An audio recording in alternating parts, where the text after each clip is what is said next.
Welcome to ND and Me, a podcast to share NDers' lived experiences.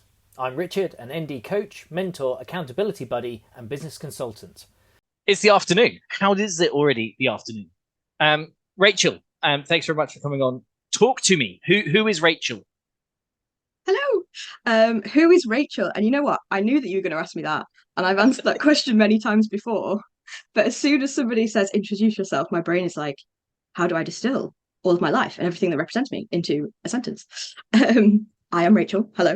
I am currently in Surrey. We moved out of London a couple of months ago, and I am a late diagnosed ADHD, inattentive type. September last year, I got diagnosed, and I am a coach, content creator, and creator of the play philosophy, which is like my philosophy to life, if you will. Bam. Very succinct. My introduction is like 8 minutes long of my whole life story of how I fell out of education and then fell in love with my high school sweetheart, which is now my wife, and all of everything. So yeah, it's a bit much. So I yeah. So talk to me more about the play philosophy. How and why did that begin? Well, and that is probably a long story, but essentially, I in 2018 or 2019, I for ages wanted to have a coaching business, and I wanted to like release a blog, and I had been like secretly like beavering away in private without telling anybody because I was so terrified that people would like see I'd released a blog and be like, who does she think she is? That I just didn't do it. I literally there's like 2 years of me just hiding. And then I had like a change in 2018 and went into 2019 where I was like, I'm going to do stuff this year, not because there's any expectation, not because I feel like I have to. I'm not going to make a plan. I'm going to do things that push myself out of my comfort zone and that feel good. And I also told my boyfriend, like, I'm also going to release this blog. So at like this day, will you sit with me while I press Yeah. release post on that blog? And I think originally at that point it was called Courageously You, and it was about like being courageously yourself. But it kind of went through a few. No, it wasn't classic. It was called Closet Perfectionist because I'd realized that I had all of these issues with perfectionism that evolved into Courageously You, that evolved into the play philosophy. Um, because through all of that, I kind of recognized that for me to be like me being myself is to accept all the playful aspects of myself. And actually, I think that everybody, whether neurodivergent, whether not, would just benefit in terms of how they feel about themselves, all aspects of life, if they just approached it more playfully or used play as a way to kind of grow and develop. So that's the origin story, if you will. Brilliant. And then you've been doing that coming up 4 years, 5 years. Is that right? Through Through the three-ish, I think. evolutions. Through the evolutions, yeah. Yeah. And we all lost a year in 2021. 2021 just didn't happen. It was like the pandemic, and then it was 2022. Yes. So yeah, I feel for you there. Lots and lots of Although weirdly, that was a time where it kind of I probably learned the most about it because I got made redundant at the start of the pandemic. right. So the whole 2 years over the pandemic, I worked for myself and was like figuring all of that out. So that was quite a big contributor, I think, to essentially getting to a point of realizing like I can't this is pre-diagnosis. I can't do stuff that I don't care about and I'm not interested in. So it has to come from a place of genuine excitement, and that's where I landed on play. So late diagnosed ADHD. Um, Mhm. there's a story behind that. So, There go on. is, which kind of feels like a short story, but also a long story at the same time. So, like the short version really is um August, July, probably about a year ago. I uh somebody that I know well and that I'm close to had been struggling a lot, and we'd been talking about it. And I saw a video about ADHD, and I sent it to them, and I was like, "Hey, you might want to watch this video. Sounds like you." It's like this And is it was me. through it was through that process where I was like, interesting. Okay. And actually, I recorded a podcast with one of my friends January last year. I need to dig it out, where I was sitting there and I say, it's funny, because I've been watching loads of YouTube videos about how to run your business when you've got ADHD, and I don't have it, but it's just like it just makes you realize that there's some strategies that work for people, and you shouldn't be forcing yourself to work in a way that doesn't kind of work for you. So for me, it kind of felt like it came completely out of nowhere that I suddenly was like, oh, this might really be a thing. And I, when I when there is a problem that I want to solve, especially something big like this, I it was probably like a month or maybe 6 weeks between me considering it and then getting my assessment, because I was like, I cannot exist like in this in between. I'm going to go absolutely out of my mind. So it all happened very, very quickly. And you documented your journey on your YouTube channel, which is how I came across you, found you. We're inspired by. I'm being careful with my words because innuendo bingo. Let's not go there. So yeah, it's quite nice to know that there's some folks in our 30s that literally found out in the last couple of years that there's a reason why we didn't really ever fit in. And I've got friend, colleague, acquaintance that helped me get my diagnosis, who's maybe a generation older. And the conversation I was having with her about her medication journey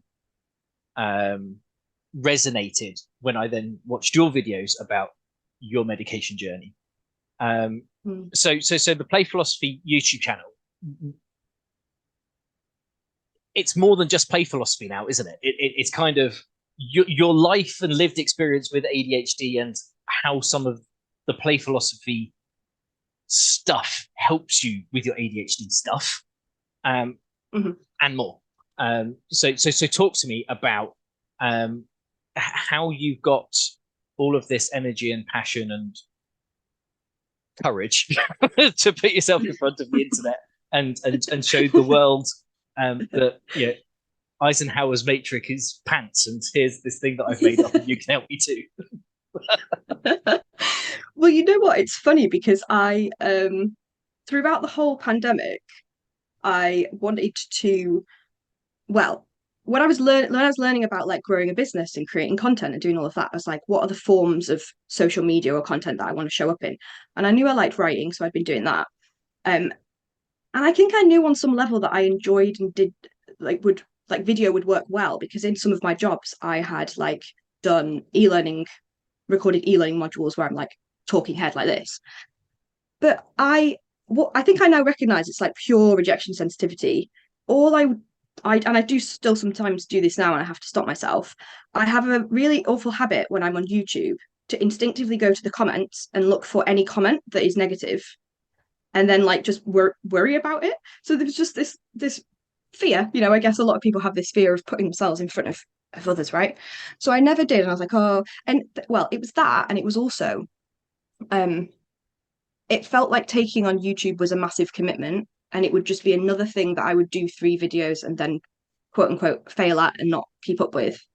So I just thought, what's the point? And then before my diagnosis, I think it was, I was in this zone in terms of being, trying to be more playful, etc., where I was like, I'm just going to do it because it feels good. Like, why does this have to be a thing? I'll put some videos out there. It's no pressure. Make it fun. And I feel like that gave me the freedom, I guess, and the like release to just enjoy it. And then when it came to being, I guess, a lot more open in like the vlog style stuff, especially with my meds, that was actually a funny one, because I had been recording it partly for my own benefit, partly because I thought, hey, this might make great content. And the power of coaching, I was having a crisis. I'd edited it all together, and then I was having a crisis because I was like, I don't think I want to put this in front of people.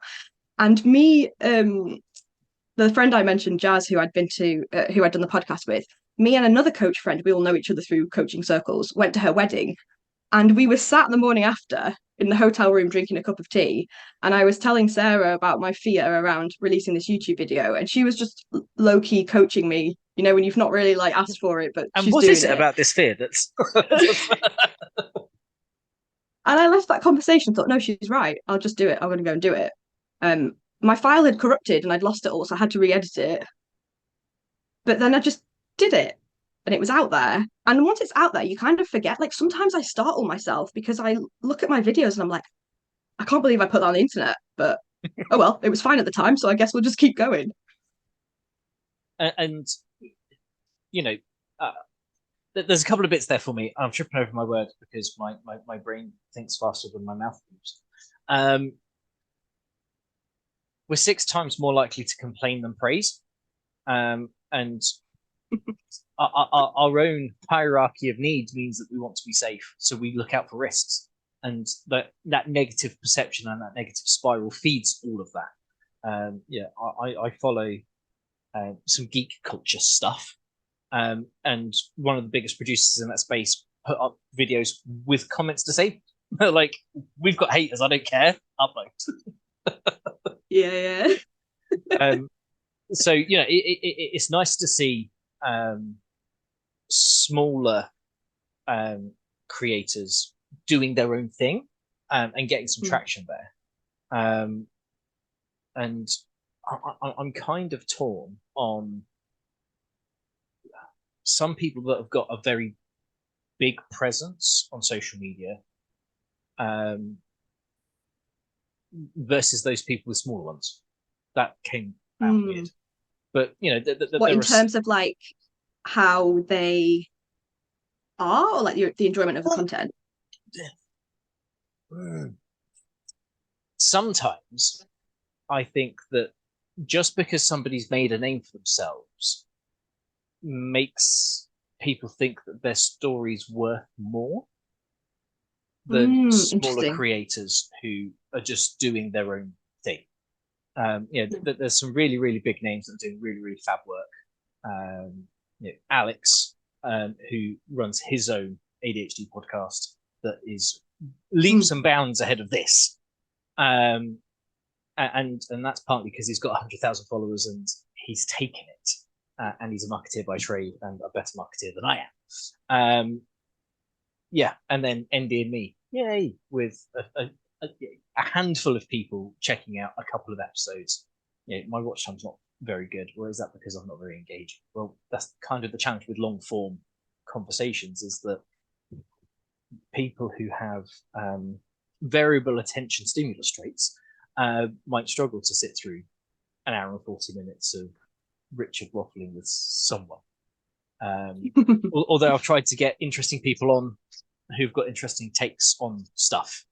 And it's not just a case of me going down a list of every NDer that I'm connected with and asking them if they want to come on the podcast, because I kind of want them to tell their story and give some thought and insight into how ND has affected them in their lives and where they want to go.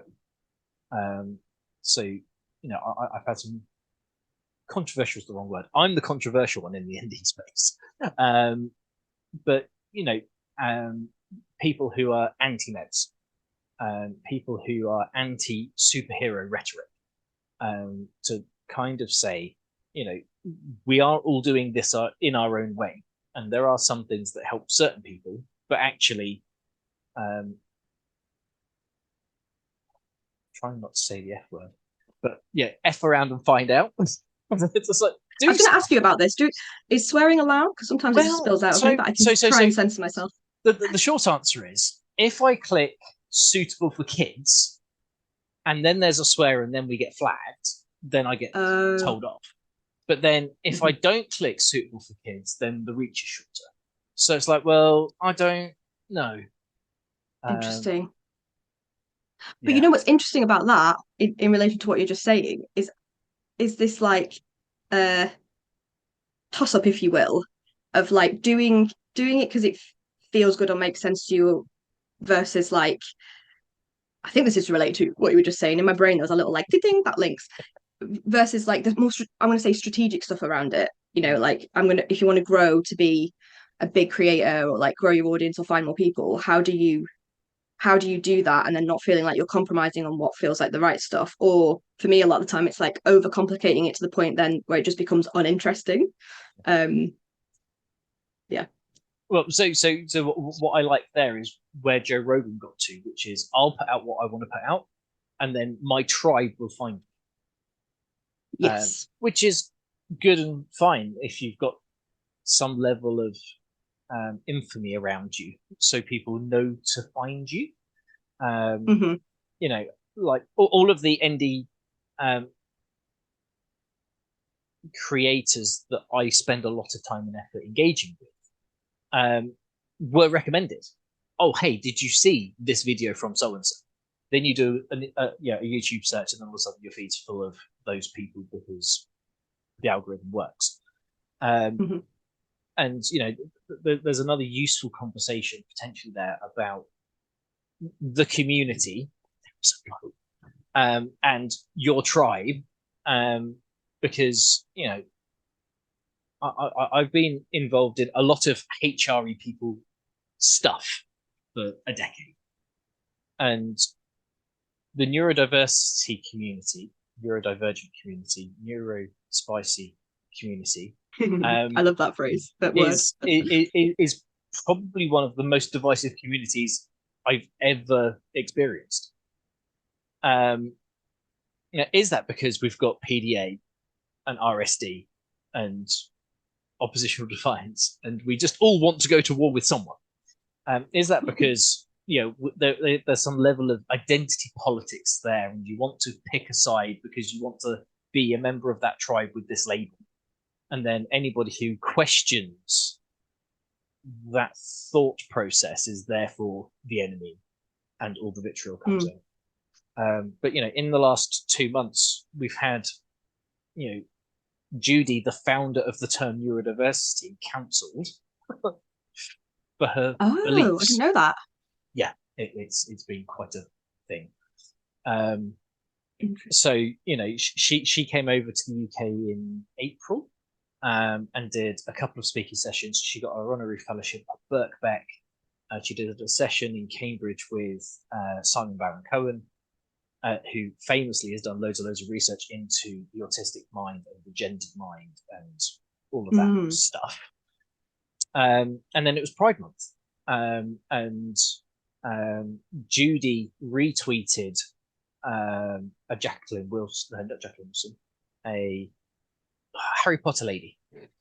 Oh, J.K. Rowling. That one. There's too many J's and kids' books. And because a university in the US was changing the definitions of lesbian to non-woman, non-woman rather than man. Okay. And Judy felt that was an erasure of women and stood up for women's rights and the fact. Anyway, then she used a term that she thought was acceptable, which is used by the what's the correct word for that? Incel, involuntary celibate community, as a derogatory term for women. Okay.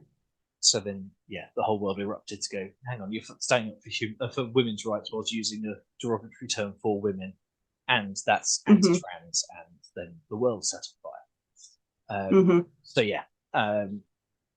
there's lots and lots of conversations at the moment about something like 50% of the transitioning community are neurodivergent.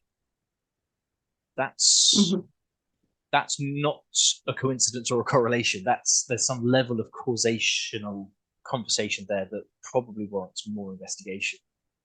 And because we're in the ND space, maybe we need to be questioning how and why and what support we give people in that space. Yeah. There's differences. Not least forgetting intersectionality and childhood trauma and past trauma and all kinds of other stuff that gets in the mix of, well, maybe there's some psychological needs for safety and security, and maybe that is through the need for love and attention, and maybe you're getting that by not being cis. Lots of needs. So anyway, for a divisive community that is willing to throw its founder under the bus, whilst pleading acceptance and tolerance, is somewhat ironic.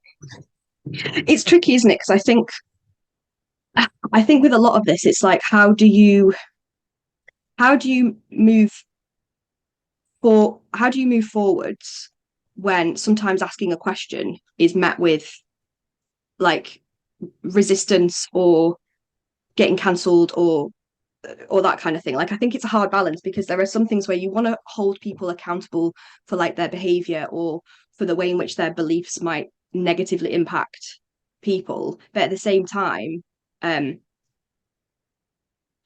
like if asking a question or challenging a view then essentially shuts the conversation down, how are we ever supposed to understand each other better?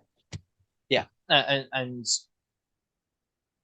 there was an interesting conversation started yesterday, 2 days ago, with Angela in the Neurodiversity and Business group, which she also then reposted on her LinkedIn, and I reshared with my comments because my comment in the ND group was only with like the 1,600 people in the ND group, and there's other people.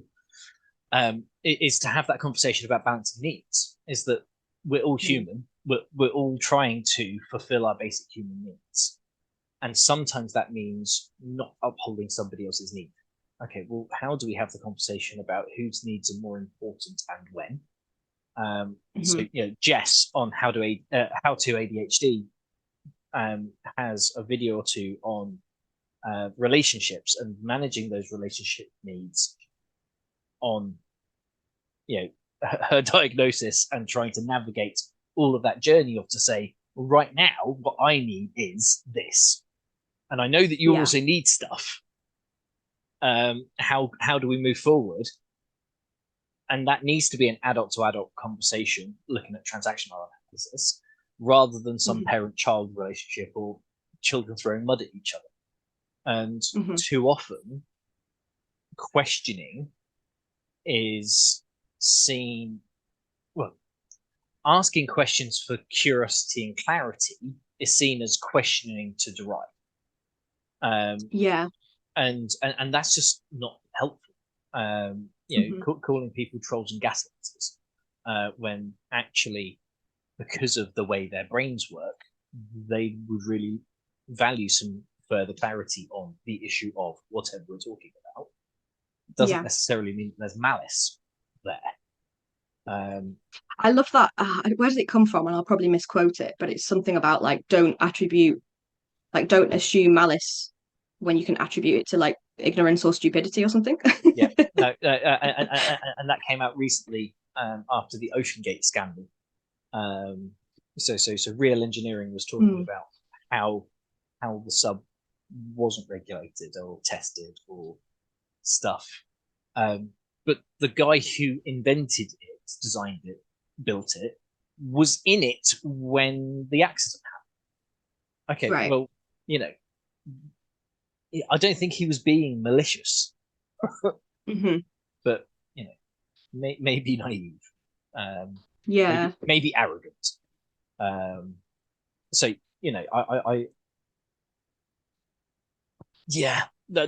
for me, there's still an irk there between ignorance and naivety versus stupidity, because I think that you can be intelligent and naive.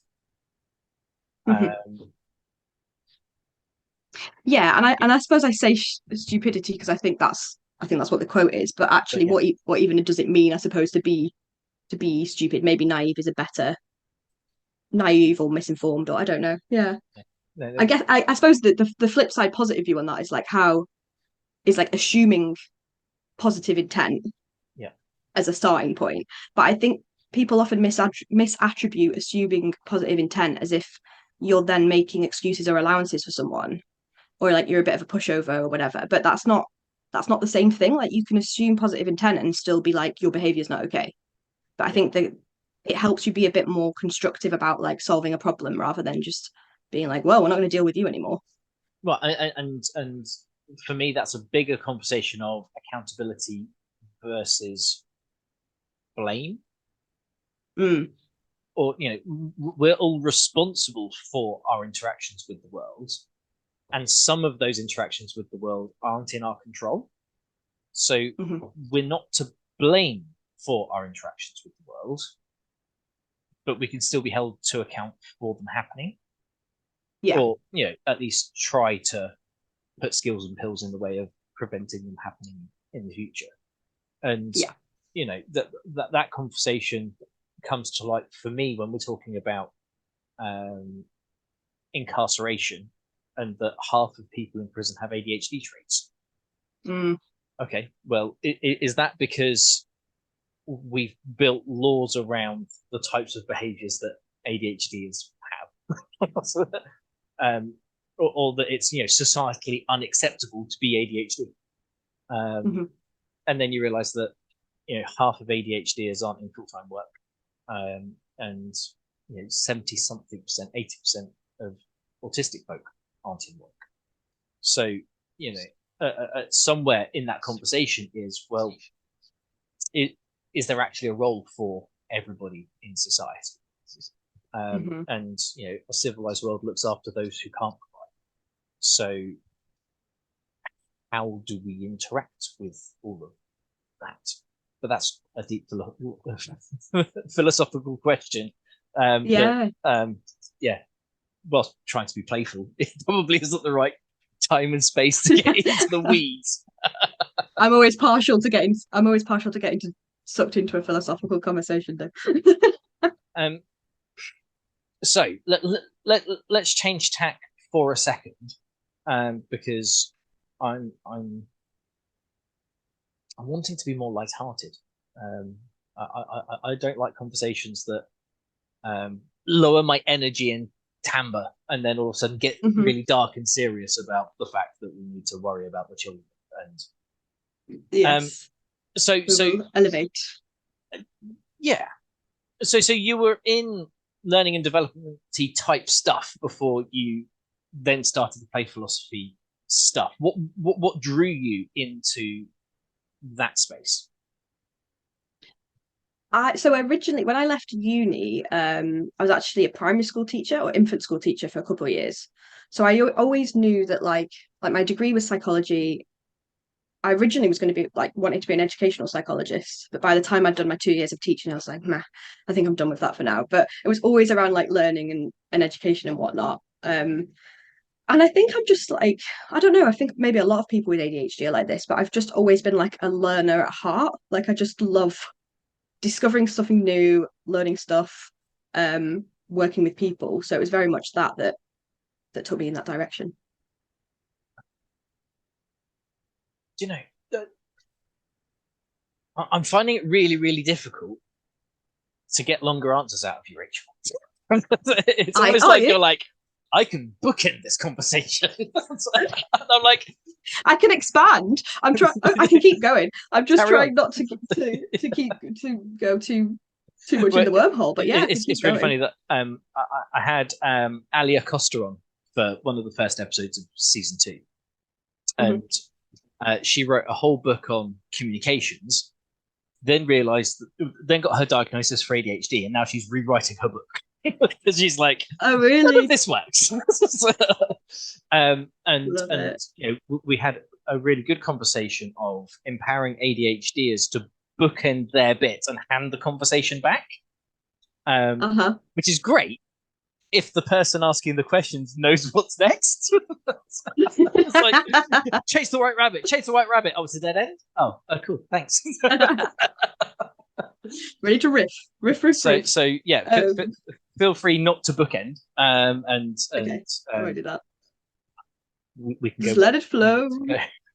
I've just realised this one AirPod has died, but you're still in this one, so I hope it's gonna last out because I'm not sure I have any other headphones, but we'll hope for the best. Actually, let me just turn you up.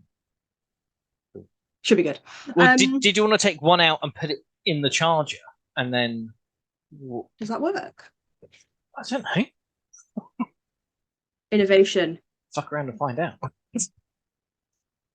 I can still hear you, so let's hope for the best. Beautiful.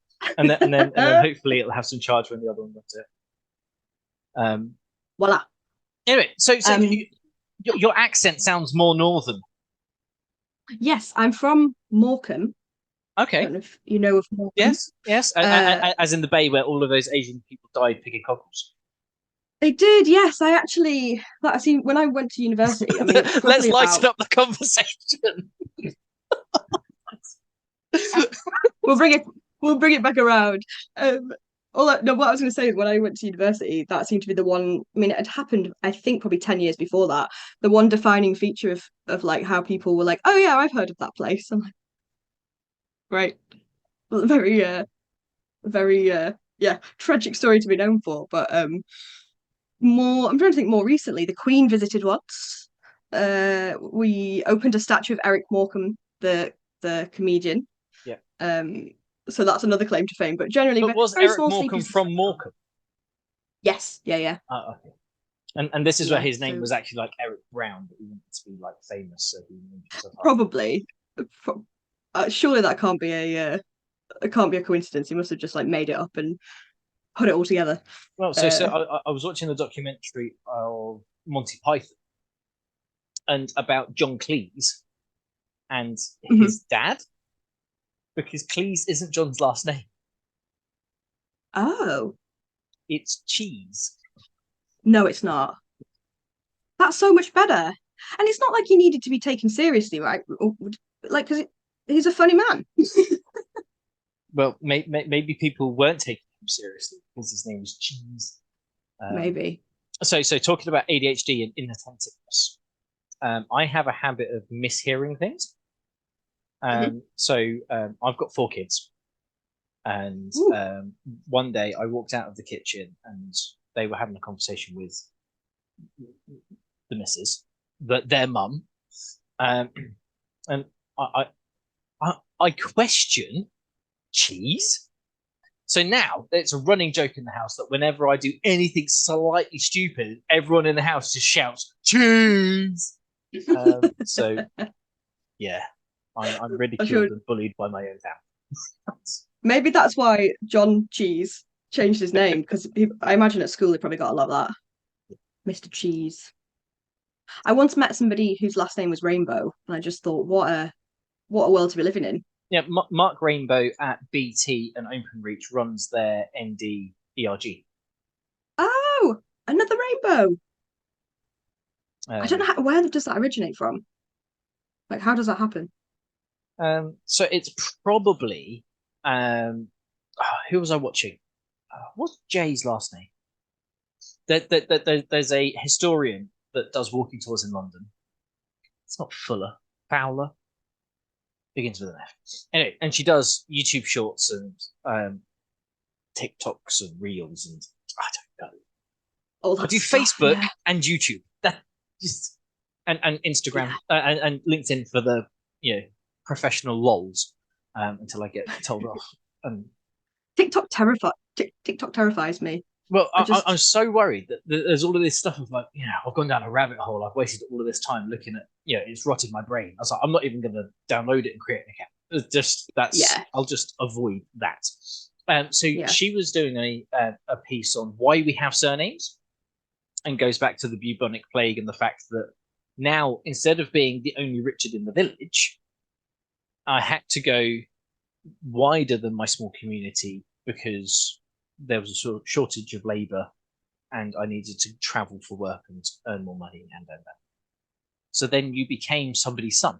So that's where all of the surnames, first name son, came from. Davidson, Richardson, Peterson. You're Peter's son. And in Scandinavian countries, that still goes on. So now you take your father's name as your surname, and then your son will have your first name as their anyway. But then it also came into roles. So that's where you get Fuller, Baker, Butcher as surnames because you had a trade. So the only reasonable way that I can then connect all of that back to Rainbow is that they're leprechauns, and that's how they then got their last name. Makes sense. It tracks. Just, you Peachy's a very good last name, actually. Well, it depends on who you ask. So Peach is quite a Peachy is the Smith of the fence. There's lots of us. Is In it? a very niche. So in the village where I grew up, there were 14 Peachy families. I honestly, I've never heard it before. And then So what you're telling me is you're actually just a secret commoner. I am about as English as you get. Although the Peachy strand were Normans, and then moved over at the turn of the millennia, then fought for the British against their previous countrymen. So we were French Northmen. So we've tracked, or Dad's tracked, the male side of the family to 1620 in direct ancestry, but we've tracked the name to about 800. And then it also evolves as language and writing evolves. So you've got Peachy without an A and without a Y, so Peeche. Then you've got Petchy, which is Peachy with a T. Okay. And Pesh, which is French, and Peach. So there's some people in the Midlands with Peach. And then there's some more Peaches in like Cardiff, Swansea. So actually quite a lot of Peaches. Variations of quite Peaches. And some of them have worked for the BBC and been presenters. Yeah. Still not as funny as the recent fuel price crisis and the BBC sending out their roving reporter, Phil McCann, to stand outside of a petrol station that's run out of fuel. Yeah. Yeah. Oh, I love those. And it's slightly easier to pronounce than Thomas Schaffernacker, which we all keep trying to. He's the BBC weather presenter. Anyway. Oh yeah. Oh, I love wordplay. I have a theory about the fact, keeping it light, that I feel like neurodivergent people's lives have got significantly worse since everything became wireless. Everything needs charging. Nothing's connected to anything. That's why I have a 3.5mm headphone, because then I can't not have it charged. And that's why I have a proper mouse with. Yes. That is smart. It's smart. Because I didn't realise this. Well, obviously I only just got diagnosed, so I didn't realise most of this all my life. But I used to have a system where when I got off any public transport, I knew that I hadn't forgotten my phone because I had my... Because you were connected to it? Yeah, because I was connected to it. So like I didn't have to panic. Whereas now, every time I get off a train, I'm like, where are my belongings? I just dropped my blue tack. I'm not fiddling. But it's almost like that old lady syndrome of like having the cord on your glasses. It's like, well, they're attached to me. I can't lose them because they're attached. Yeah. And I used to have so much trouble, especially because a lot of women's clothes don't have pockets in them. Like dresses don't have pockets. Down with the patriarchy. Right? I don't want to carry your shit either. I don't know where I read this, but I saw something that was like women not having pockets is just like another form of control, because you can't carry money or a phone or anything without your pockets. And when I was teaching, I used to put my stuff in places and not know where it was because I didn't have pockets. And I used to keep my pens in my ponytail. Yeah. And then I would forget that they were there, obviously, because I couldn't see them, and then get home and I'd have like 3 biros just in my ponytail at the back. Chaos. But you know what I found what like really helpful about, well, many millions of things that are helpful about a diagnosis, but what I used to do is just be like, I shouldn't have a problem with this, and therefore I will keep doing things the same. Whereas now I go, oh, this is something that I find hard. How about we buy a like I sometimes wear a bum bag, which people are like, that is not, although they kind of came back in trend, but it's like, that is not 90s. Fashionable. And I'm like, yeah, I'm like, I don't care if I look like an idiot. The stress reduction is like down like this. So you gotta find what works for you. Well, watching your recent getting shit done matrix, I was like, so that's why my wife doesn't drive. That's why whenever we go out, I carry her shit. That's it's like, who's locked the house? Me. Why? Well, because the house key's on the car keys. She doesn't drive. But I haven't brought my wallet out with me. So, well, because it's all on this thing now. So I don't need anything. But is that charged? Yes. I've got a charger in the car. I've got a little battery bank, so if I go out for the day, I can charge it up throughout the day. Just the amount of times that I used to go to London for work with like a rucksack with my laptop in, with a notepad in, with, all kinds of crap.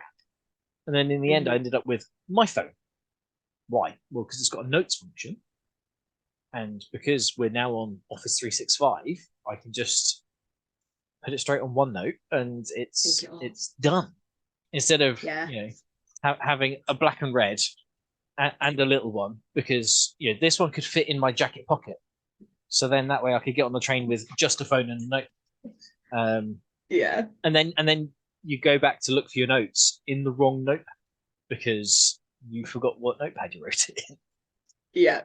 Or I'll be like, I've got my journal, but then I've got the notebook that I write my like structured lists in, and then I've got the notebook that's like for ideas, and then I have the notebook that's for like this other stuff. So like, do I bring all of the notebooks? Because what happens if I get there and I've got an idea and I can't put it in that, and now I'm like, why don't you just put all your stuff in one notebook?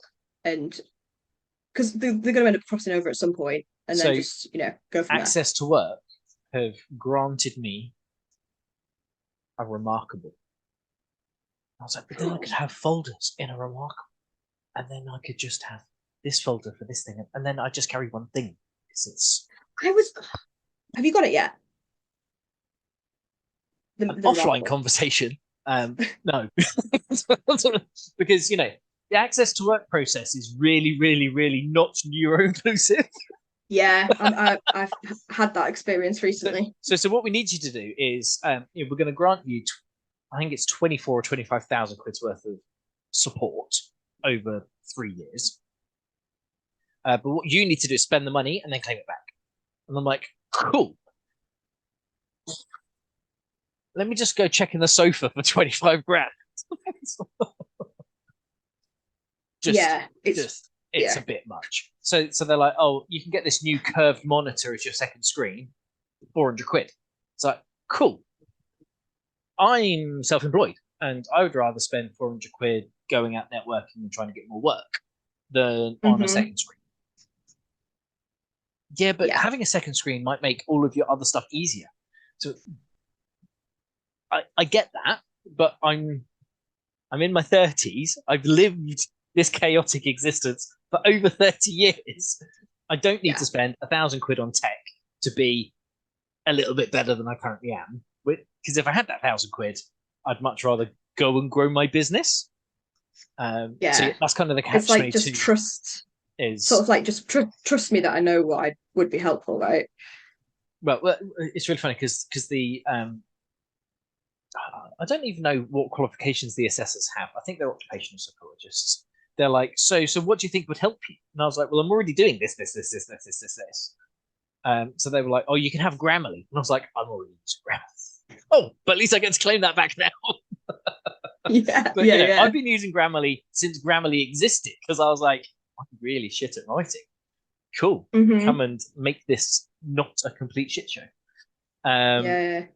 But did you see Susie Jackson, who's a coach? She's ADHD autism coach, and I just went to one of her LinkedIn lives last week, and she just posted to say that honestly, my heart just sank. She got her access to work rejected, and she took a screenshot of the email, and they'd looked at her website where it said, like, as a coach I can help you to do XYZ and work with we can strategies and help you to improve your life, and they'd copied and pasted it, and they'd put you're supporting other people, and yet you say that you're the one that needs support. You're helping people do things like diary management, like loads of stuff that actually you don't do as a coach. And they basically were like, if you can help other people be more successful, this is not a disability for you, so you're not going to get the the support, and she complained, and they've revoked, like, gone back on it. But you're like, this is not how this should be. It's just, there's a marked difference between talking to other people and supporting other people in doing things versus doing it yourself. I am more than skilled enough to have a conversation with somebody to get them to do something, but I have no idea what that thing is. Mm-hmm. Yeah. but that why do you then think that because I can have a conversation about supporting you to go and do a thing I have no idea about suddenly means that I'm an expert in the thing that you're doing the thing about? Just exactly. No.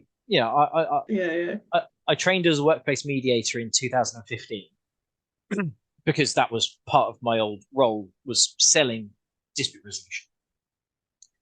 Oh, well, we really want to work with a mediator who's got expert knowledge of this field. I was like, but why? What you want is a facilitator who can control space, create psychological safety, and allow people to have a conversation. They don't need to know anything except for how to do the thing, how to hold that space. And then once you can create that atmosphere and allow that conversation, then the experts in the room will talk about the thing that they need to talk about because they know what they're talking about. But that doesn't mean that, so I've been granted something like 9 hours a week of EA support. I've got some episodes of the podcast that I need to edit. Hey, can you fix this for me? Brilliant. Hey, Access to Work, can you pay me some money to pay these people? I can see the benefit of that. Yeah. And going, I keep harking back because you released it yesterday, so it's in my brain. It is that whole delegation, enjoyment, resistance piece. It's like, well, it's not that I don't want to edit videos and upload. I'm perfectly capable of doing it. I have done it. Okay, it takes a little while, but I've got other things that are interesting. So why would I do the thing that's slightly less interesting when I've got other things? So in the geek culture that I'm in, we call that shiny syndrome, because we're always flitting to the next shiny thing. The amount of boxes of half-completed projects I've got in this room is not insurmountable. I've got a tiger tank that I've built the hull of in a box there. I'm touching. Just look, I bought myself a diary so I could start journaling. As you can see, it's completely blank. but I bought it.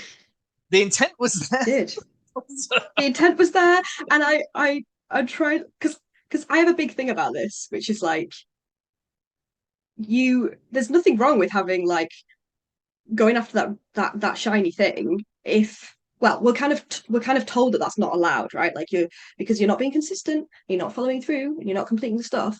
But for one, my argument is we tend to do way more than other people generally, right? So there's a bit of a just law of numbers, which is the more stuff that you attempt or half start or do, the more stuff you will kind of follow through on. Sometimes the shininess will come back around, and it might be in 6 months or it might be in a year, but there are some things that I do pick up and actually finish, and sometimes it's it served a purpose. So year before last, on Christmas Eve, I was suddenly I'm gonna learn Italian. So I got loads of slips of paper and I Google translated loads of Italian words and I stuck them around the house. And then for 6 months, there's just Italian words in every room of our house. I didn't do anything else. But does it really matter? No, it was just one moment of enjoying it. But the next time you go to Italy, you can order a ragu, which will actually taste like a bolognese, because bolognese in Italy is sausage. Yeah, it's like an inception of things. Yeah, I studied 3 languages at GCSE. That was a mistake. Which ones? French, German, and Italian. Right. So all different enough to know that they're different. But my French teacher was also my Italian teacher. So then they were like, "What's the word for this?" And I was like, da, da, da, da, da. And they're like, "That's the wrong language." You're like, did you have the lessons in the same room as well? I don't, maybe. Don't remember. I just have a thing about. I sometimes think something about about this. It's like object permanence of, well, you've walked into this room, so obviously it's the same environment. Therefore, yeah. But no, Because I remember dropping. No, so I was just going to say, like, I'm always in this state of like reflecting on life as to what was ADHD before I realized. But I remember doing when I did my A levels. So I did 4 AS levels, and then you're supposed to drop one and do 3 A levels. And I kept 4. Yeah. But then I decided to drop one because I was just overwhelmed. And the one I decided to drop was ethics and philosophy, which I actually loved. But for some reason, when we got into that year 13, it was the first time I'd had a lesson like that where we had it maybe 4 or 5 times a week, but it was in a different room every time. And there was something about it that I found really like wrong, bothered me. Yeah. And I was like, I don't think I can do this subject anymore. And on hindsight, I'm like, interesting. Well, it's really funny because I went to sixth form to study aerospace engineering because I was going to go into the Royal Air Force as an engineer. That was, from 14 to 17, that was everything I was going to do. And let's say that my ADHD traits weren't socially acceptable. And I left school 6 weeks before the end of the first year finishing. So that was a year wasted. Then I went back and studied physics, chemistry, maths, but I had a gap in my timetable for the fourth, law. And in September 2003, that's when I met my now wife, because she was doing sociology, psychology, law, and media. That sounds like more my vibe. Your subjects makes me want to crawl. So then, Orange Wednesdays was a thing back then.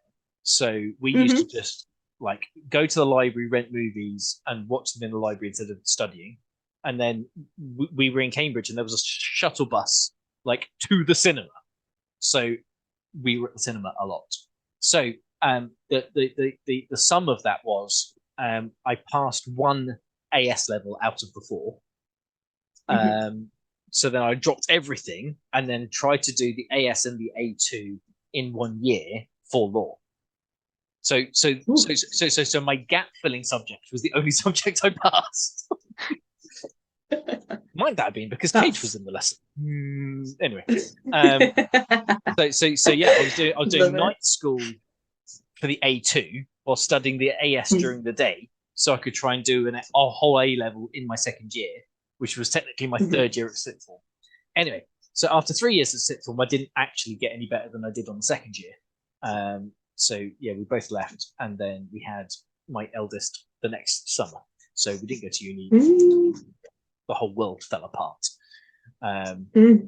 But yeah, now he's just on his first year of A levels. How did that happen?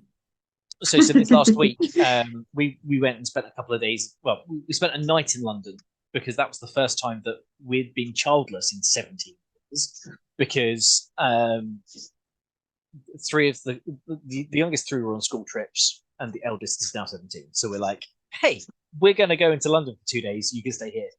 So we got back Thursday or Friday, and it's like, so how was it? You're home alone. You slept well. And he was like, I didn't go to bed until like 2. And I was like, okay. So, well, I was laying there at 1:30, and I couldn't get to sleep. So I was bored. So then I decided to learn all of the countries in Africa alphabetically.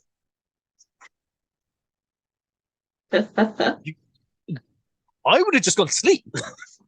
and so there we are, testing him. And he's like, wild night. And he got to like 12, and I was like, I trust you. Okay. It's just you're weird. Yeah, it sounds like some kind of wild excuse. Like we didn't have a party. I just stayed up all night learning countries, and you're like, oh no, you actually did that. Well, it's also quite telling now, going back to technology, is that we've got a Ring doorbell.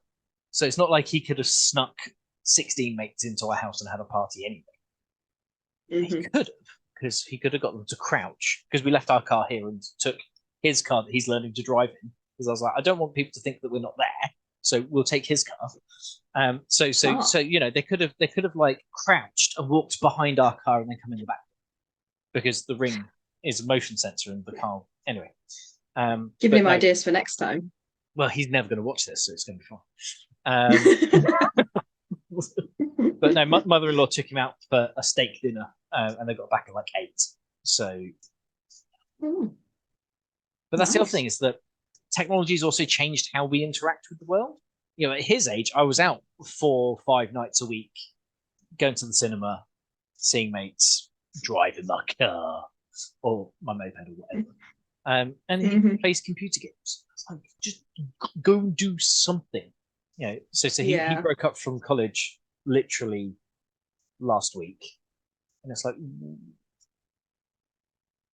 go get an internship, go get a summer job, go stop being in my house. You're 17, go away. Be free. I had this with MSN growing up. Yeah, because it was like before. I mean, Facebook would have been around then, right? And like Bebo had Bebo, but it would be before really smartphones and all of that, you know, like we're as connected as we are now. And I honestly think that I would have failed my GCSEs if my mum hadn't have banned MSN, because I used to get home from school and just be like, I'm on MSN now, and like you talk to your friends, but you'd also just talk to like random people that would add you. You'd be like, hey, you okay? I genuinely think I wouldn't, as much as at the time I was like, I hate you, why won't you let me do my things that I want to do? Now I'm like, I would have not got through those exams. Well, it's quite funny that my parents were quite feckless. My grandparents, who I was raised by, kind of had like a guardianship, but trusted me to get on with it. So at like 14 or 15, I'd do a 17-mile bike ride, and he's out on his bike. Just now, I'd be like, "Where are you? I'm going to trick you." Yeah. Let me find you on my phone. But sometimes I think that having some level of having guardrails. When you're going bowling, sometimes it's useful not to end up in the gutter. And I think that's a useful thing for parents to do, is not get in the way. You bowl the ball how you want to bowl the ball. Hopefully you can hit some pins at the end, but we're going to try and stop you getting in the gutter. I didn't have that. What so I did quite a bit of gutter dwelling. You did. That's a quite good phrase. Well, it's really funny. Now like, sorry, go on. Well, in year 10, we had to do like aptitude tests to then like look at potential careers. Mm-hmm. I said I wanted to be a professional bum. Wait, is that what you put in, or is that what it came out? No, that was like the conversation that we were having. It was like, hey, what do you want to do with your life? I was like, I'd like to like get paid to do nothing. That sounds like something that would be really cool if I could just like play computer games, watch movies, eat popcorn, and not work. Hey, that's a thing now. It's called game streaming on YouTube. well, now I'm coming up to a year self-employed, and literally last week my wife was like, "You need to go get a proper job." And I was like, "Well, 20 years ago, I once told a careers advisor I wanted to be a professional bum." Living my dreams. Now, I can't actually feed ourselves, but outside of that, but it's all good fun. Follow the call of the disco ball with a disco ball vase. What's the one above it? Yes. Oh, that's Bo Burnham's song. It says, "Be happy, be horny, be bursting with rage."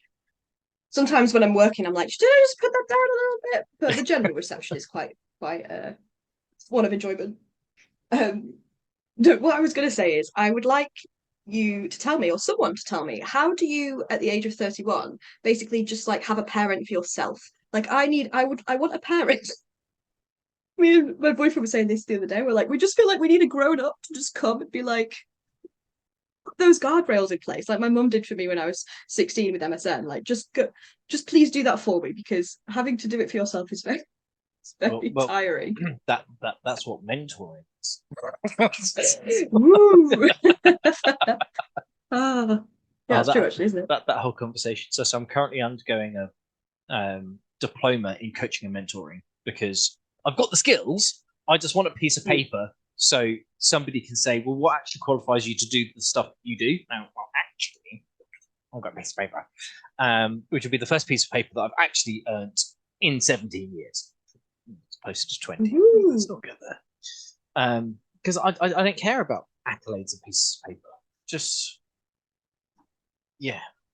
Oh, but you want to work in HR? Well, you don't have CRPD, so no. So, but my doing it for 20 years has to be worth more than a piece of paper that says that I know what I'm doing. That's just completely. That's mad. So yeah, lots and lots of my coaching clients, mentoring using coaching skills rather than coaching clients, because there's like, I'd like to start a new business doing geek stuff. Richard, you're a geek. Talk to me about geekdom. I was like, cool. Have you thought about all of this other stuff? And they're like, no, thanks. But yeah, I'm like still 12 to 15 in here. Just I do sometimes have like this debate with myself where, like, because I'm generally quite an open book, I just talk about how I feel or what's going on in my life or whatever with most people about most things. But then you end up getting a lot of advice where you end up going like, I kind of wish I hadn't said that, because you don't really get it and you're not really me. So like, you don't really need to tell me what to do. And it's a bit of a tricky balance sometimes where I'm like, how much do I go like almost argue back versus how much do I just accept that like we have different perspectives here and that's fine. You do your thing. But I think what's hard is when you feel sometimes like you're fighting against this like bigger societal thing around like what it means to be like an adult, for example. So I was watching a video recently about this. It might have been one of Jess's from How to ADHD, because I have been struggling a lot recently with like, I don't feel like a proper adult. Like I can't do adult tasks very well. I'm not adulting. And she was talking about the just like complete ableism of that, which is like you're not any less of a person or an adult or a human because you find certain things hard or boring or difficult. And sometimes I struggle then not being really reactive when anybody is like, yeah, but that's just life, isn't it? It's really hard to like get by, like especially when you've got kids or especially when you've got a lot going on. Like, and I'm like, yeah, I know, but you don't understand. It's like this inappropriate response that I have. Rachel, thank you for sharing, but I don't think you understand the consequences. Like, why don't you just do it? Like, if you actually somebody left a really good comment on my video yesterday that said something about how people say that they think too much about stuff and they should just do it. And they were like, if it was easy, I would have just done it by now. Like, I'm not just thinking about it for the fun of it. Thank you for that enlightened advice. It's a but then that's interesting. So it almost comes back to what we were talking about earlier, where it's like somebody asking a question or giving an opinion, like it's okay for them to do that, but sometimes it can just elicit this like reaction of like, nah. Well, so then my Jane, who's training me on my coaching diploma, has this cup metaphor, and she's like, well, what's in your cup? You serve. And that plays into the other conversation of judgments being the expression of unmet needs. So actually, the way that we're responding is a mirror onto ourselves. So, okay, well, why am I finding it so frustrating, confusing, annoying about this thing? Why do I need to retaliate, respond the way that I am? And, in intellectual headspace where we've got plenty of time to consider these things, that's a useful thought exercise. When we're in our limbic system brain and we literally don't want to die, hi, we're ADHD. Sometimes those reactions come out before we've even considered that we're responding. Yeah. And I'm working on doing some ND like awareness training at the moment.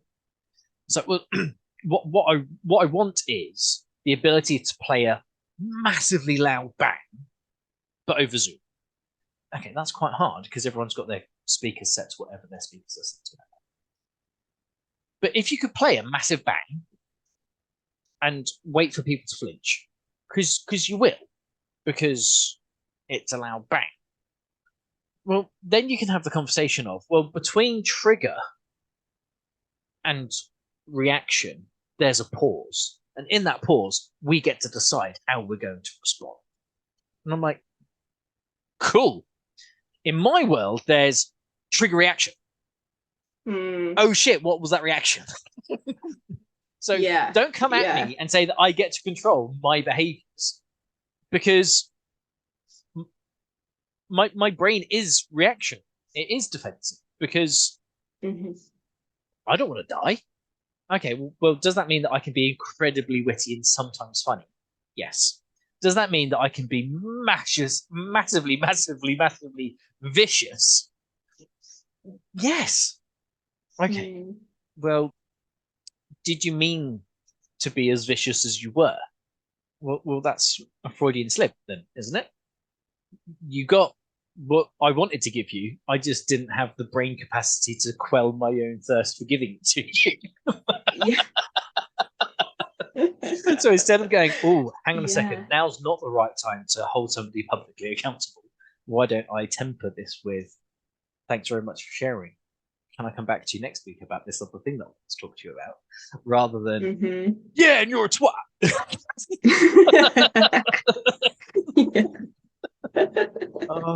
So, it's a constant conversation for me about behavioral standards and socially accepted behaviors, to say, well, is the socially accepted standard the right standard? And should we be giving leeway to people who can't meet or struggle to meet that standard? So, and that goes back to that incarceration rate. Okay, well, if 50% of people in prison have ADHD traits, are we actually jailing people who shouldn't be in jail because the standards, they're being measured against the wrong standards? Or have we just turned our prison service into a new version of an asylum? Because everybody who isn't able to meet this quite strict bell curve gets thrown in an asylum. Well, maybe we need places for people who can't help themselves, but maybe people can help themselves, but sometimes they do silly stuff. Okay, well, how's the best way to stop them doing silly stuff?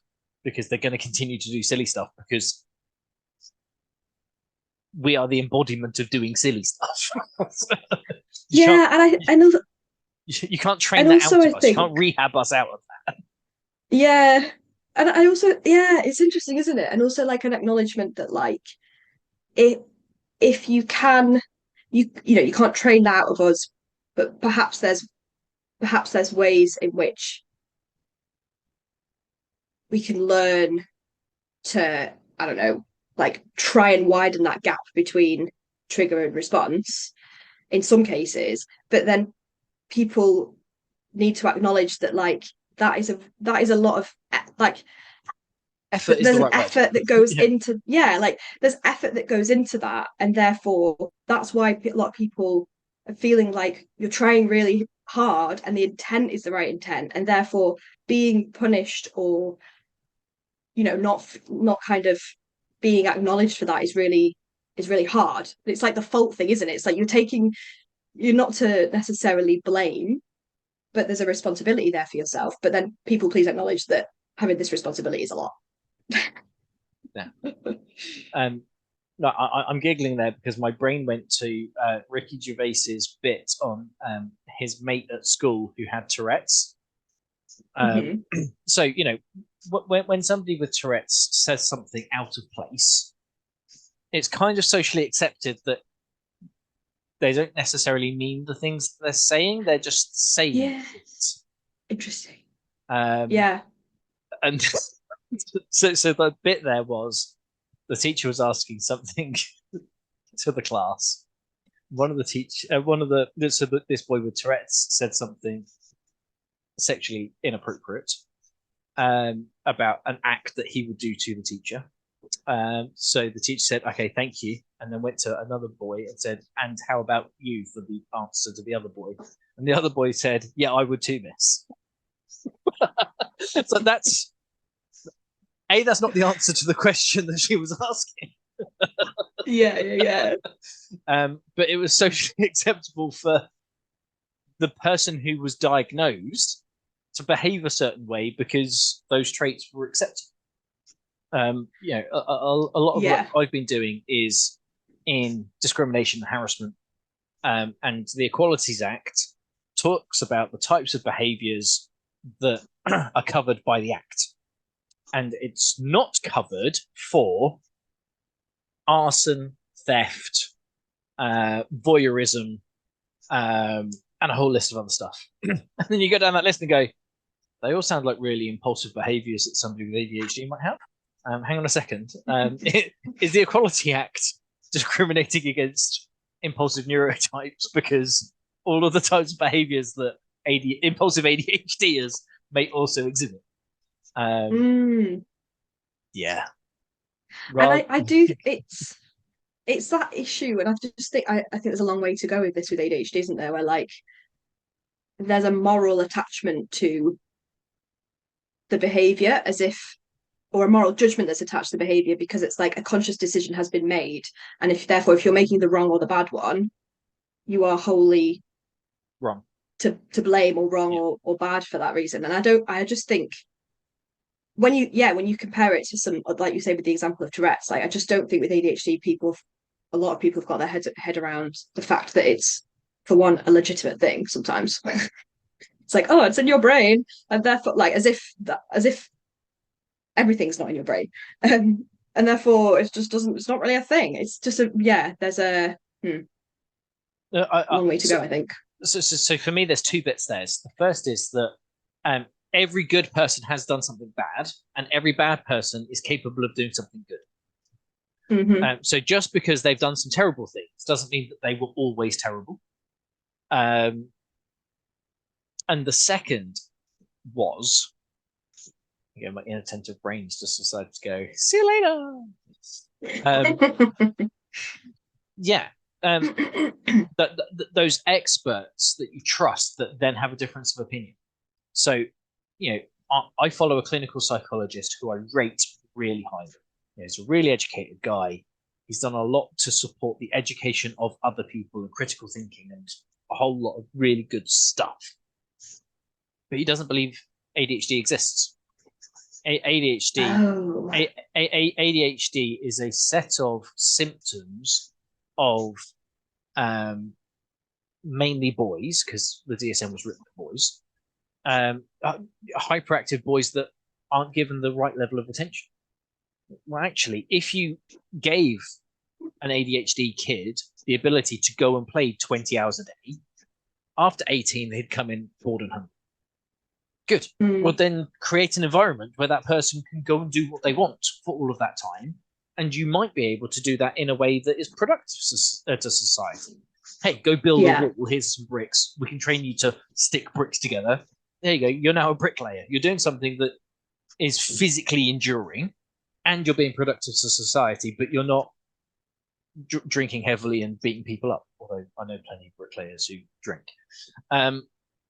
So actually, is it a case that we're medicating bored kids rather than giving them a stimulating environment? Okay. We've got a difference of opinion there, but you're a clinical psychologist with decades of experience, and I'm in my 30s and found out I had ADHD 2 years ago. So I'm not saying that you're right. I just think that it does exist because I've got it. But yeah, and then you got the Malgabos scattered minds thought that ADHD is the representation or the antithesis or spawns from trauma. So, well, if you didn't have trauma, then you wouldn't have had this learned response, and that learned response is ADHD traits. Okay, but then define what type of trauma is significant enough to provide that. Mhm. I probably had ADHD traits before I was 4, and when I was 4, my parents effectively gave me.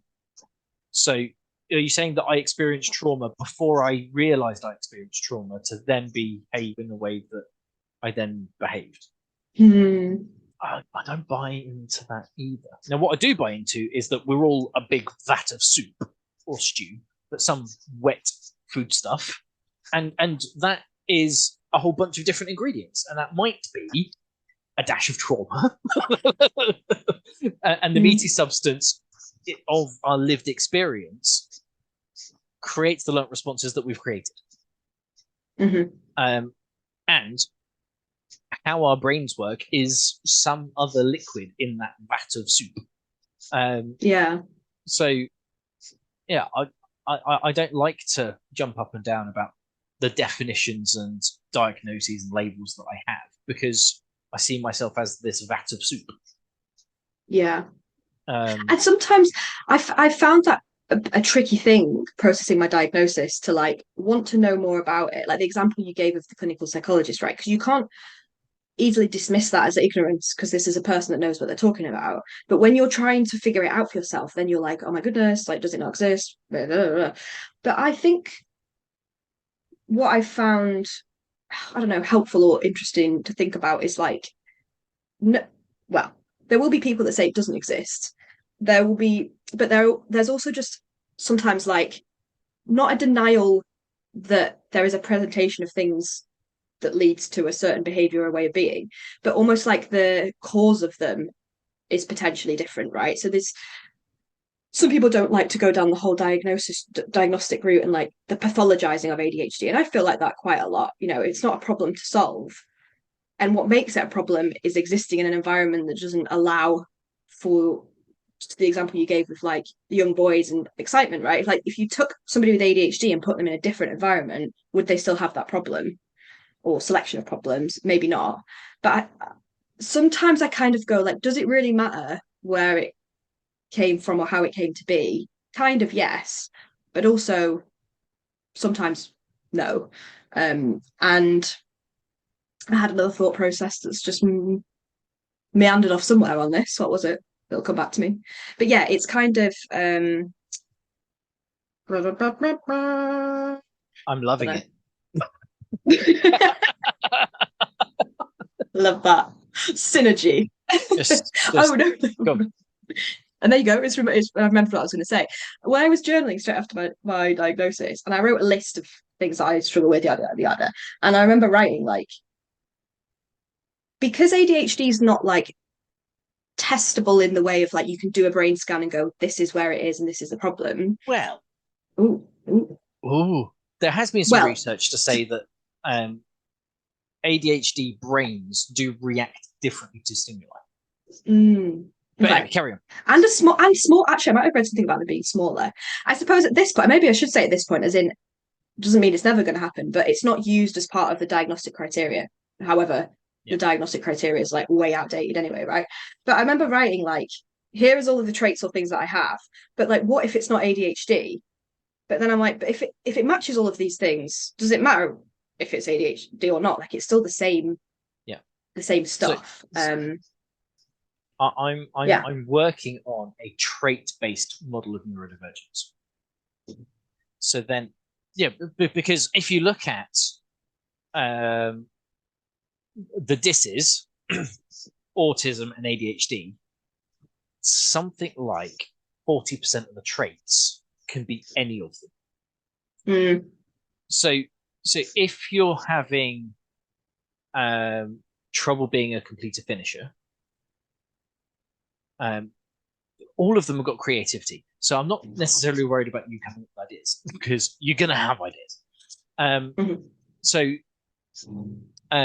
for me, I'm not a big fan of identity politics. I don't like labels. 2014 or 15, I wrote a blog about cans are for labels of cans not for people, off the back of like the Coca-Cola advert of the era. So I don't want to be the cis white guy. I want to be Richard. Just let me be me.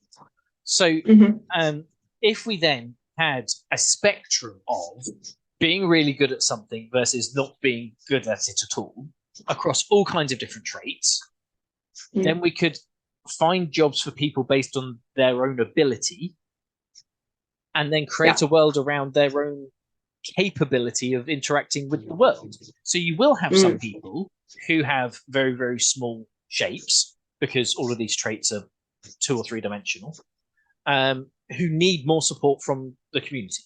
Okay, well, what that looks like might be group homes, might be asylums, might be hospitalization, might be care home. And then you've got people the other end of the spectrum that are big shapes because they're fabulous at everything.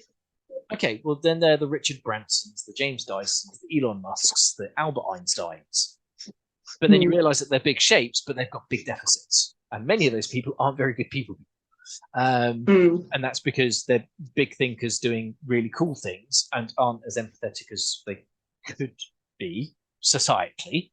And then that comes into the whole conversation of the gendered mind, going back to Simon Baron-Cohen, looking at autistic minds overlaid versus gendered minds.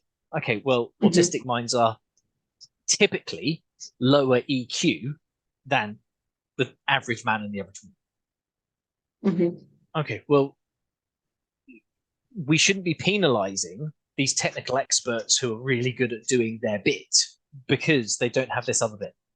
What we should do is give people who have got that other bit the opportunity to do that bit, and the people who are good at other stuff to do the stuff they're actually good at. So for me, that comes back into a whole HROD conversation of right person for the right role. Actually, a really good salesman shouldn't be a sales manager because he's not a people manager. He's a salesman. So reward him for being a salesman. And that person who has the ability to coach and mentor a group of people, no matter what they're doing, is probably a good sales manager. Because what you're trying to do is get the most out of your people by understanding their unique challenges and removing those barriers. So it doesn't matter the skill set you have at that manager level because you're enabling the experts beneath you to do the work that you want them to do. So there's conversations in the background about potentially starting a non-profit aimed at trait-based neurodiversity to say, well, actually, co-occurrence is the rule, not the exception. So instead of going, okay, well, I've got Asperger's and other autism and ADHD and 3 of the disses and Tourette's, you could say, like a spiky profile, this is me. Some like passport type thing. Loads of people are coming out with passports. To go, this is what I'm really good at. This is what I struggle with. So I would work best in a team environment where I've got accountability, where I can come up with new ideas, but then somebody else fulfills the idea. Or I can oversee the fulfillment of the idea because I want control over the thing I ideated, but I'm not a complete finisher. Okay, well then you can develop that person based on their strengths. So for me, that moves away from that superhero narrative. Just because I'm neurodivergent doesn't make me a superhero. Because guess what? Superheroes. Well, okay. If I'm a superhero, then I'm. What was that? Will Smith, Hancock. I'm Hancock or Homeland. If I'm a superhero, I'm the Deadpool, Hancock, Homelander superhero. I'm not Superman. I'm not Wonder Woman. I'm not Aquaman. I'm the guy that has some of the skills but does everything wrong. so stop talking to me about superpowers and start talking to me about how I can use my strengths for good. Yeah. Because there's lots and lots of people out there that are really, really struggling. Oh, but you've got a superpower. No, I don't. I find it bloody hard. So here's what I'm interested in with this, right? Or I'm trying to piece together is because I agree with you, and I think everybody would benefit from that system, right? Because there's plenty of neurotypical people that will have degrees of it's human nature, right? We're stronger in some areas and others. The thing I struggle to like, because I think part of the reason why we're in an era of being so tightly attached to labels is because I think if everything was very accepted and everyone was, understanding and embracing of everybody else, you kind of wouldn't need to be like, no, this is the label that represents me. Because I think I suppose I kind of experience it as almost I don't know if protective layer is the right phrase, but just this is something that explains. Right. So yeah. Go on. Yeah. So, but with that in mind, then how do you, if you have a model where you're saying, okay, everybody's got like their own map of who they are and what works for them, say in the workplace, how do you then distinguish that between like, but I'm also neurodivergent, so there might be certain things that because your map make is it feel everything. more like a disability? Well, so there's a few bits there. So the first thing is disablement is by definition and by society not innately. So you can be disabled but still a valuable contributor to society. So just because you can't walk doesn't mean you can't think. And just because you can't think doesn't mean you can't do the heavy lifting.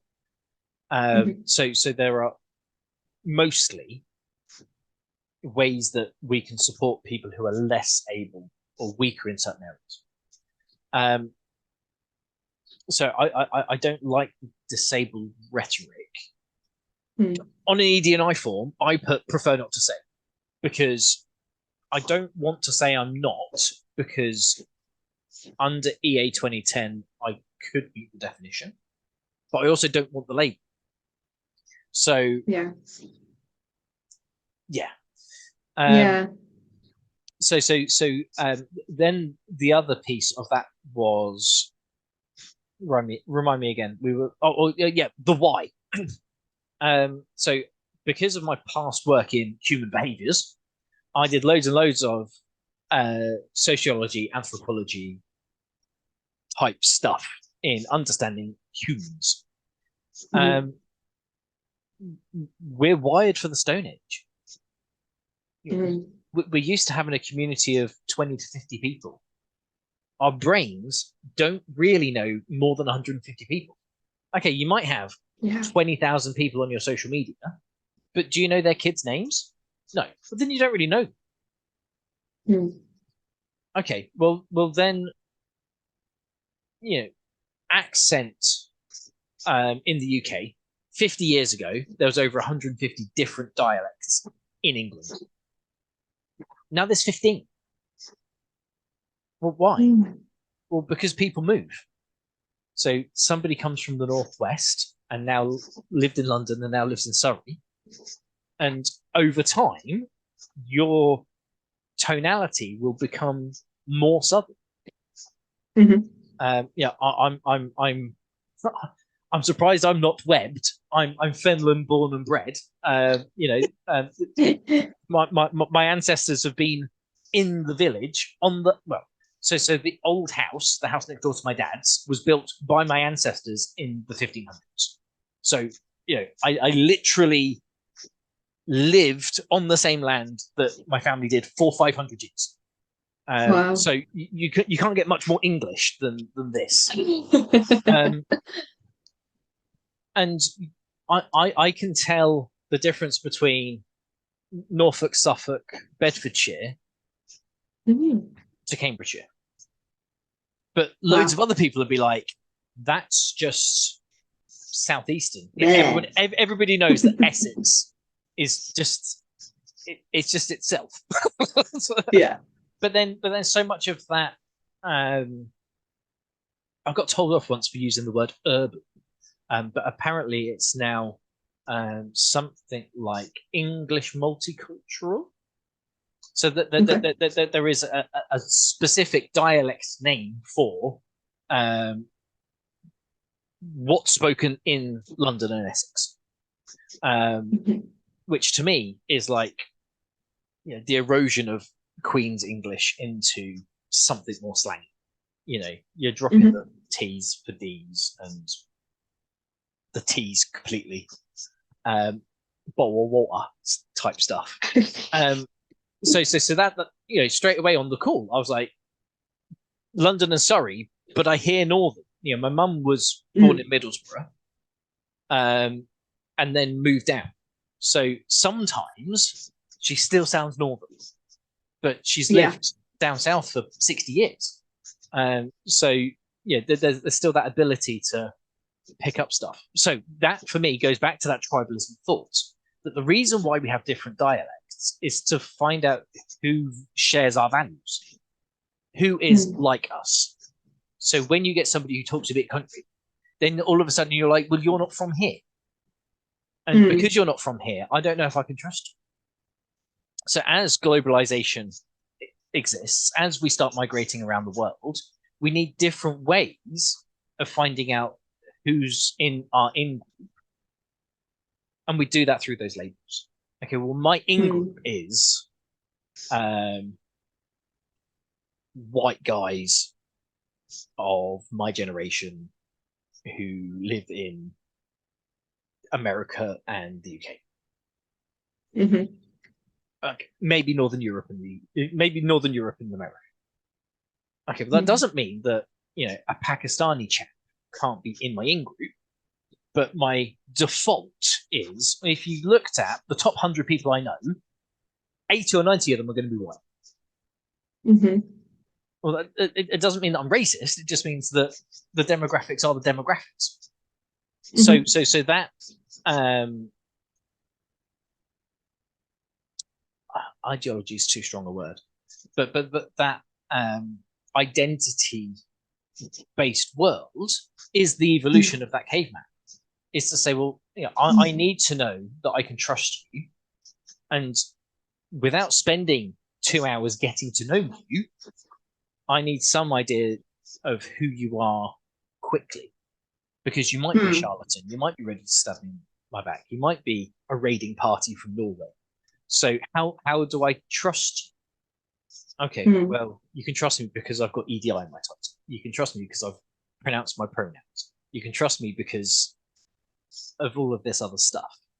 And actually with like my YouTube channel, something that struck me on, and I guess that is the label of ADHD, right? And people will have found me because they're either looking for ADHD stuff, or originally maybe not, but I'm guessing that's probably why right now, which is like, that is a descriptor or a defining thing, that you find other people that think the same way that you do, which is really satisfying. And especially, like, something that surprised me is, because I forget that I'm in my 30s now and still think I'm a teenager, I assumed it would be like 20-year-olds and women, whereas actually when I look at my analytics, I think 60% of my viewers are male, and a lot of the comments that I get are people being diagnosed in their 50s and 60s. So like the demographic qualities are almost irrelevant, or kind of very different, but the connector is that neurodivergent label. And I don't know, I find it quite exciting, I guess, because especially when you feel like there's been something that's been off for a very long time, you're like, oh, my people, you get me. Like, I explain something, or I say something, or I do something, and you're just like, yes, I get it. Well, so my thought there is, these people don't think like you, they also think differently. So the commonality is that you're all different rather than thinking the same. Although lots of stuff you say, I'm like, yes. And sometimes I'm like, I can see how you got there. I wouldn't have got there the same way, but I'm happy that you got there. And then you also realize that by platform, the demographics are vastly different. So if you were putting out shorts as reels on Instagram, I guarantee you your demographics would be different, because Instagram is far more female oriented and YouTube is far more male oriented. So something like 80% of the users on YouTube are male. So interesting. For you to have 60% male actually means that you've got quite a lot of women watching you. Ooh, proportion. I feel like I need to do some more research on this, because it's going back to that clinical psychologist that I'm not going to name because he's also divisive. He was challenged because he brought out a book, and loads of people were like, but you're just supporting the patriarchy and men's supremacy and misogyny and da da da da da. And he was like, well, it's not my fault that people want to hear this. And the statistics show that 80% of my viewers on this platform are men, but that's the average across the platform. It doesn't, if the average viewer viewed me, I'd have 80% men. It's not because I'm attracting men. It's what the platform gives me. So yeah, for you to have less than what the platform's average is, then it tells me something different about your demographics, because you're obviously attracting more women than average, because you're not reflecting YouTube's own stats on userage. And then you could get more into the gendered mind and look at learning styles. Okay, well, are men more likely to be audiovisual kinesthetic versus written or verbal? Or so does the video format lend more to men than a slower format? No, slower format. Yeah, a written. Yeah, different format. But that's when I think it's tricky, because then some categorization just becomes quite like reductive, doesn't it? Because there's so much that makes up a person that's not gender, or that's not, so many different things. That it can be. We're all a soup. Which You're I not think just the meat. Yeah, the soup, exactly. Oh, love it. Cool. I love your lemonade in the background, by the way. Well, so there's a big story here. When life gives you lemons. Lemonade. So I loved my old job. And I think I overstayed my welcome, so they gave me loads of money and said, "Don't come back." Love it. From the lemon. So that was your lemon. That was your lemon. From the lemons that I was given, I made lemonade. Or I'm attempting to make lemonade. I've made. Was that a year ago that you left? So my last day there was like the 20th of July. So yeah, look, coming up again. Oh, last year. Yeah. I was like, wait, it's in 3 days? No. I've got a TARDIS, and I went forward in time because David Tennant was the best Doctor. Undeniable. I'm not arguing. Oh, I didn't watch Doctor Who. No, but you got to be a fan of David Tennant. He's been in all kinds of other. Yeah, true. He is very good. Yeah, he is very good. I have a thing. Well, I'm not going to give too much away now, because I think this is going to be my next video. But I have a thing that I've been obsessed with at the moment around time, and it comes back to this idea of like what is a deficit or a quote unquote disability, which is like, how can people with ADHD be time blind when time technically, on a theoretical physics level, doesn't exist? So I'm saying, I think we're right. I think we experience time in its true cosmological nature of the universe, and that is my argument. I'm with you on that. Don't worry, this is going to come out in like 8 weeks' time, because I've got 4 other to edit and get out. You're completely right on the time front. I don't think it's blindness. I think there's something there about perception being reality, and there's some psychological, philosophical research into the fact that how we perceive the world is our truth. So perception is reality. So if perception is reality, then how we perceive time is the real time. And that's why when we're bored, it takes 6 hours to spend an hour. And when we're hyper-focused, it takes 20 minutes to do a day's work. Because it's actually 8 hours. Exactly. Yes. So I'm 100% I like that. There's no such thing as the truth. I wrote a blog about that as well. Now, the first time I wrote it, I got a copyright strike because I used the image from A Few Good Men. You can't handle the truth. And then I couldn't. Oh, no. Use that. But the point is that there is multiple truths. And in the world of interpersonal relationships and conflict, It's about finding the path of least resistance or the path of most common truth. So yeah, everybody's got a Venn diagram of their truths, and what you need to do is find that overlapping bit to get to the truth, because there's no such thing as the truth, because it's all our own personal perceptions of the world. And then that also gets fed by how trauma can impact our perception, reality, and memory. So loads and loads of research into victims of crime who misremember because their brains have tricked them into. So there was a really prominent case, I think it was in the 80s, where a guy was being convicted of rape. But he was a TV presenter, but he was on the TV whilst it was happening. So her brain associated him. Oh gosh, with that. It wasn't him because he's a TV presenter on the TV. He wasn't there. Yeah. I find memories a whole other fascinating thing, isn't it? So cool. Anyway, it's been lovely spending 2 hours chatting. So lovely. Thank you for having me. It's been great.